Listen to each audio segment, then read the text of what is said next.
What up, everyone? I'm Ken Sapale. Welcome to StackBMX.com's YouTube channel. Today we're going to do an explain and review on the Haro SD-V3 Dennis Enarson signature forks.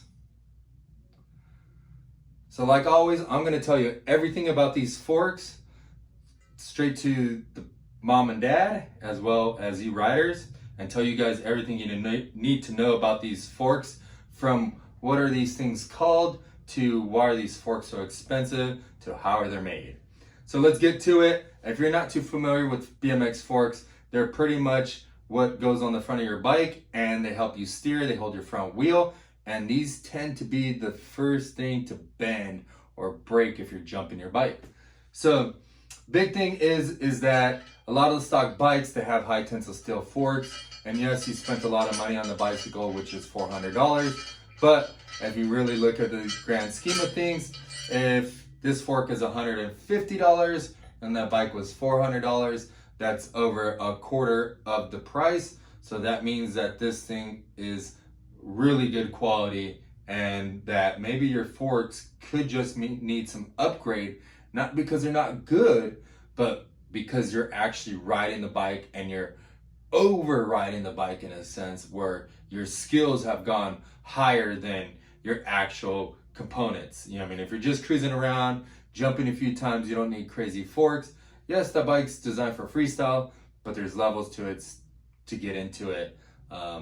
Just like video game systems and other things like that, cars, you can get a low-end model, and as you go up, they come with more bells and whistles.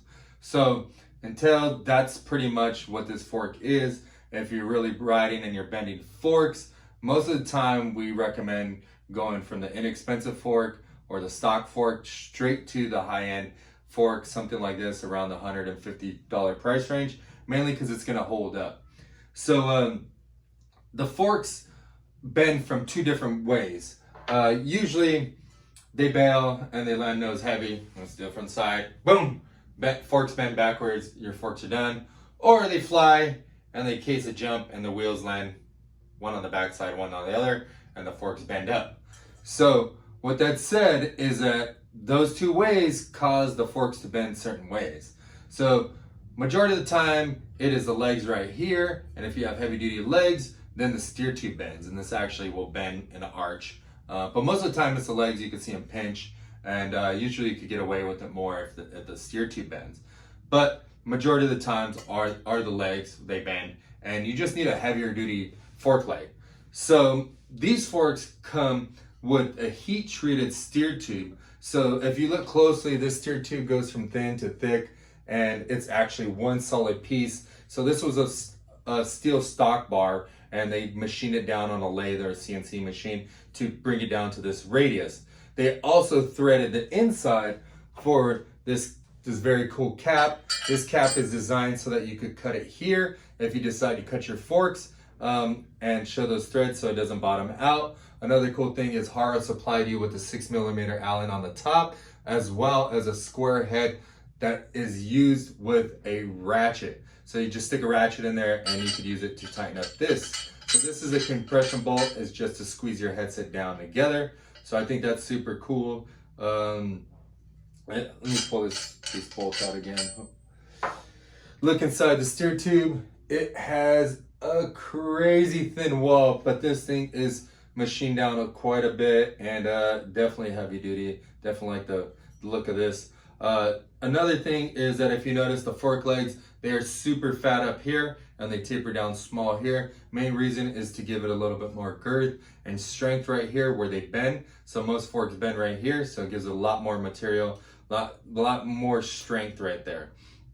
Another thing I noticed is that a lot of people ride pegs. Number one thing to go on a front wheel and a fork is usually the dropouts or the front axle. When the front axle bends, it tends to bend the dropout. So this dropout here will bend up as the axle bends inside the frame or the fork inside the fork, because you have pegs on it and you have a male axle where it's sticking out, or you have your bolt loose and it's a very weak bolt. So what Haro did was they created these invest cast dropouts. If you don't know what invest casting is, it's pretty much like a sand sandwich, and they smash a bunch of chips of metal, and they could actually form one solid piece instead of having to machine it out like they did on the steer tube. So they smash the dropout, and it makes like almost like a mold, like kind of like a sandcastle. So they basically do that with the dropout. Now they shoot out a bunch of these, so now they can produce them a lot faster. Makes it a little bit cheaper, but it's stronger. And what they do is they have them designed and created so they can just slide right onto the tubing. So they would get this custom tubing made, and then this little invest cast would just slide right on there. And when it slides right on there, all they do is shoot a little small bead around, they grind it down really smooth, and they make it almost invisible. So if you look at that there, it has almost no indication that it is even welded to there. So that looks phenomenal, and it creates a lot of strength. Another thing that I noticed is that when they did the invest casting, on the inside of the dropout, they cut out a lot of material. Mainly because you don't use that, and having the I-beam style design on here allows the dropout to be really strong, but reduce a lot of weight in between here. Notice even around the axle, it has a lot of meat right there, so your cone nut or anything like that could sit on there. Another thing I noticed is on the outside of the dropout is that they made it where there's a cutout to run a peg, so you could run a fairly large peg right in there with no problems.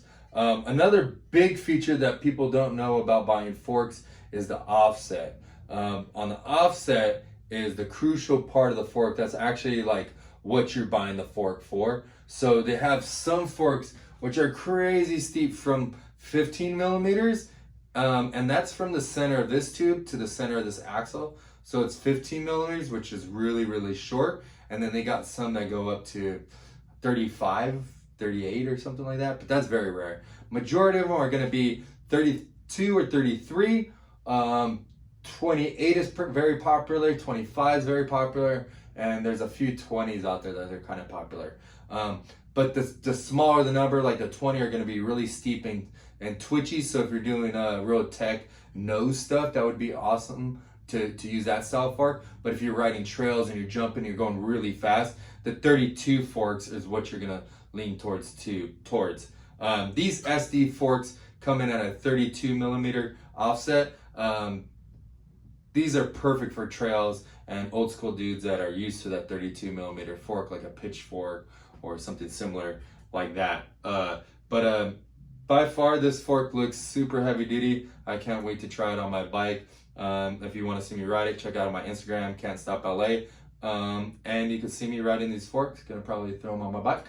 But I hope this helped you out, picking out a set of forks. If this one doesn't intrigue you, look at some of our other forks and pick up a pair of forks today so you don't bust your teeth out. All right, peace out. We'll see you next time.